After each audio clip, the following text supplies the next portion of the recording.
The PFCs basically are meant to safekeep assets. Added to that, they do the settlement and custody of the assets. So it's safekeeping of assets, Yep. settlement and custody services, asset valuation and pricing. Okay. We do income collection and retirement. That's what we call corporate actions. Okay. And then we do safekeeping and record keeping. We also ensure compliance and regulatory reporting for the funds. Okay. So as at December 2023, the pension assets were about 18.3 trillion. So what you are saying is those assets are not with the PFAs. Most people think it's with the PFAs. Those assets are not with the PFAs. No, they're with the custodians. Yes.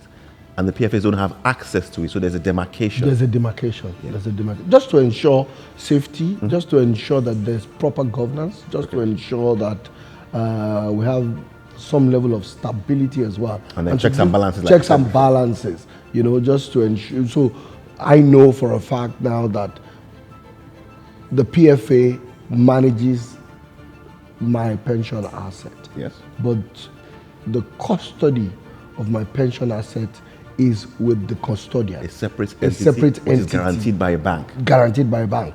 Then the other aspect to it is the fact that I then understand the fact that there's certain guidelines are set up by PENCOM. Mm-hmm. And that's why you've seen that in Nigeria it's grown from 0 to 18 trillion in 20 years, right? So what has happened is over the years, because there's that segregation, right, the PFA would just manage the assets. Yes. But in line with the guidelines. So it's like a maker-checker type of arrangement whereby even if the PFA wants to invest, right, the PFC will ensure that it meets the regulatory requirements. Great. If it doesn't meet the regulatory requirement, we will not allow. Okay. Right? Even though they are the managers of the funds, but we wouldn't allow them outstep what is in the proviso of... Okay, thanks. And that leads me to my next question. Doesn't this leave room for friction? How is the relationship between the PFC and the PFA? How does it work on an ongoing basis? Well, I think we're all professionals and we understand the boundaries. Yes. And there would be instances where you would have issues and all of that, and that's why we have a regulator.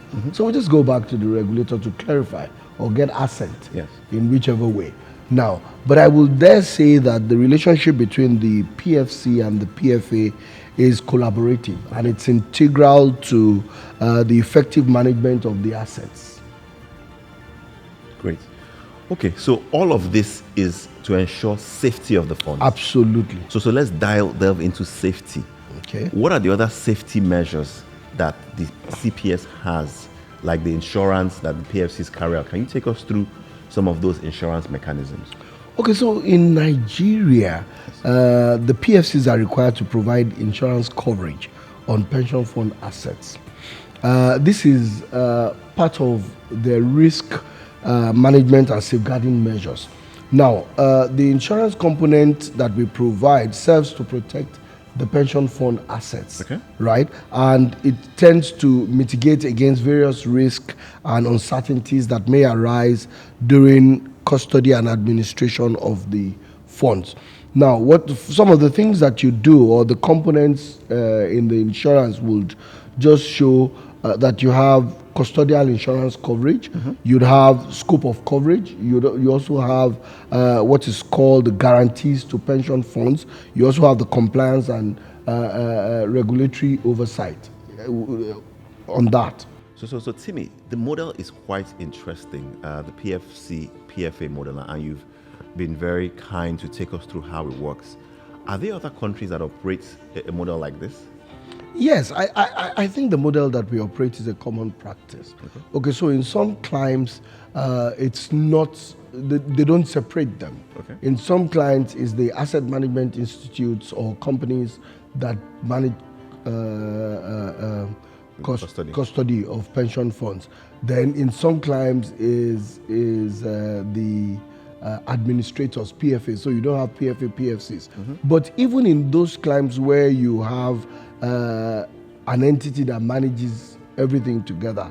There's still certain things that shows that aspect of what is separation. So you have some like a function within that institution that would act like the PFA and another like the PFC.